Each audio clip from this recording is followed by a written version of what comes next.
Good YouTube, Quinn Wade. Coming to you with that instant basketball analysis on Analysis Playground on YouTube. Exclusively on there forever.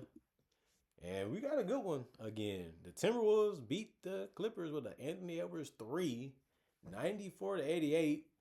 Minnesota leads the season series 2-1, and they play again. No Kawhi Leonard in this one. No Darius Garland either.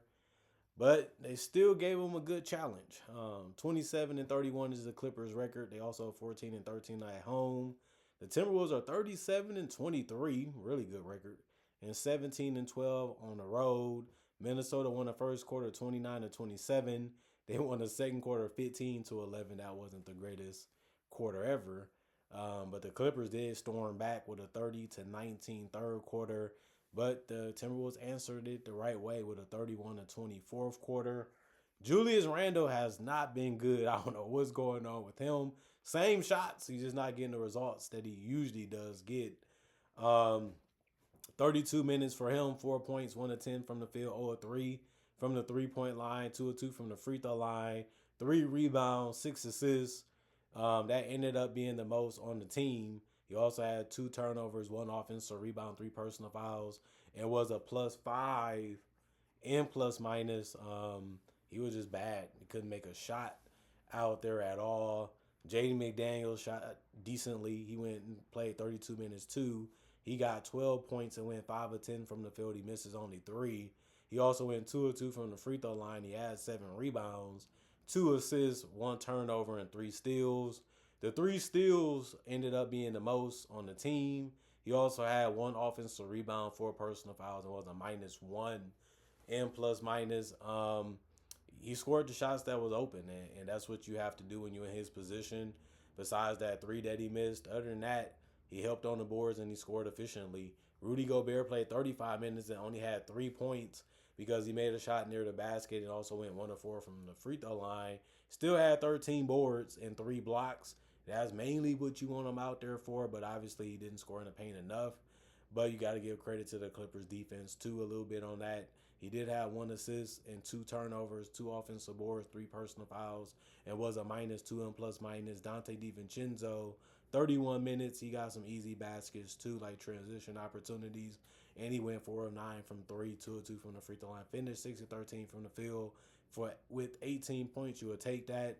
3 rebounds, 4 assists, 1 turnover, 2 steals. He also had 2 offensive rebounds, 2 personal fouls, and was a +8 and plus minus. Anthony Edwards, 36 minutes, 31 points.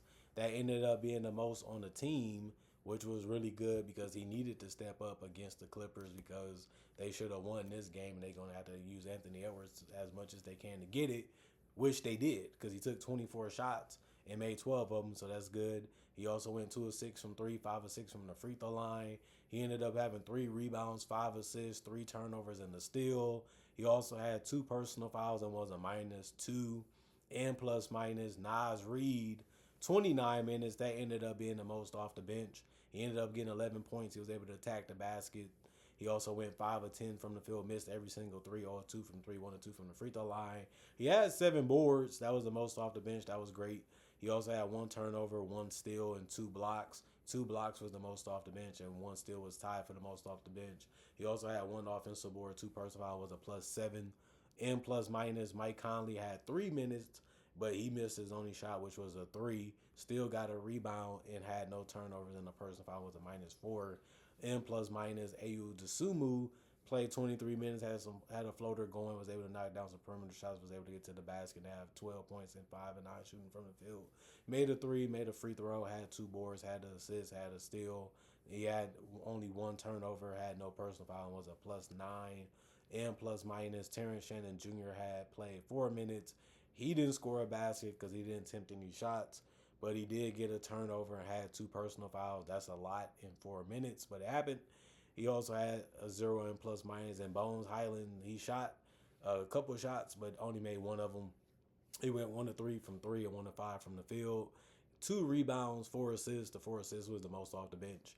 He also had no turnovers, no personal foul, was a +10 and plus minus. And you look at the Clippers, they didn't shoot the ball that great either. but they ended up shooting it worse than the Timberwolves. So I guess the Timberwolves ain't going to be mad about that since they helped them win. Nicholas Batum got to start. You don't see that all the time, but since guys was missing, he got it.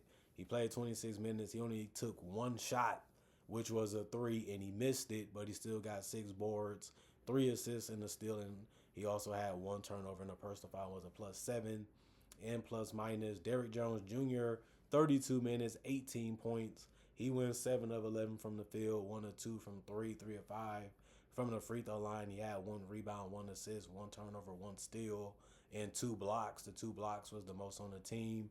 It's always great seeing him do multiple things on the court, using that body to his full advantage.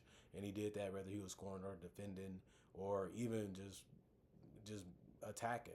But you have to look at it and say he only scored 18 points, and that was the most on the team. That's low for an NBA player in the NBA team, but it's true in this game. And they still had a chance to win it. 3 personal fouls in the +2 and plus minus. Brook Lopez, he couldn't really make a shot. His only shot that he made was from 3, but he still finished 2 of 7 from 3, which isn't that great. And he went 2 of 12 from the field. He had good looks. They just wasn't going for him in this one. He did have 6 boards, 2 assists, 3 turnovers, and 2 steals. He had 2 personal fouls and was a 0 in plus minus. Chris Dunn, he played 32 minutes and had 11 points. He went 4 of 9 from the field. He missed a 3 and went 3 of 4 from the free throw line. He had 6 boards. He also had 7 assists that ended up being the most on the team, and he can run the offense, and he's going to pick his spots when he wants to score. Kind of worked out for him in this one. He also had a steal, 2 offensive boards, 1 personal foul was a -1 and plus minus. Benedict Mathurin played 34 minutes. He had 14 points. He went 4 of 14 from the field, 0 of 4 from 3, and 6 of 8 from the free throw line. He was just really bad offensively, man. He created a lot of shots and got a lot of separation. You just couldn't knock him down. And this one, like I said, that's his biggest crutch is, he can get to the free throw line, he can get to the basket, but will he finish it? Will he make the mid-range? Will he make the threes that's there for him? And he just hasn't been able to do it consistent enough to be one of the better players, even though he has potential to be. And he also, on top of the shooting, he also had 6 turnovers and 5 personal fouls. So he played a lot of minutes still, but he made a lot of mistakes and had a lot of help given to the Timberwolves because of those mistakes. He did have 6 rebounds, 2 assists, and a steal. He also had 1 offensive rebound, was a +1 and plus minus. Yankic, 16 minutes, 10 points, 2 of 5 from the field, 6 of 6 from the free throw line, 4 rebounds, 1 turnover, 1 offensive rebound, 4 personal fouls, and a -6 and plus minus. Bogdanovich played 17 minutes. He had 8 points. He only went 2 of 7 from the field and 1 of 4 from 3. But he did go 3 or 4 from the free throw line and led the bench with 6 boards and 4 assists. He has always been able to do that. He also got 2 steals. That was tied for the most on the team. He had 2 turnovers too. 1 offensive rebound, 1 personal foul was a -5 and plus minus. And Jordan Miller, he did a good job of scoring. He played 24 minutes. That was the most off the bench. He had 10 points and shot 5 of 7 from the field. He didn't take any threes or free throws, but he did get 3 boards, 1 assist, and 2 turnovers, and he also had 1 offensive board, no personal fouls, and was a -13 and plus minus. And Kobe Sanders did the same. He attacked the basket as much as he could, but he also hit a 3, and he missed 1. He went 1 of 2 from 3, 4 of 7 from the field in 9 minutes, 19 minutes, and had 9 points. He had 1 rebound, 1 assist, 1 turnover, 0 personal fouls, and was a -11 and plus minus. Cam Christie, 8 minutes. He missed his only 3. And that was his only shot. He had 1 rebound, which was defensive, no turnovers, no personal fouls, was a -4 and plus minus. 41% for the field goal for the Clippers, 43 for the Timberwolves, 23% for the Clippers from 3, 31 for the Timberwolves, 79% from the free throw line for the Clippers, but they shot 10 more because the Timberwolves took 19, but they shot 74%.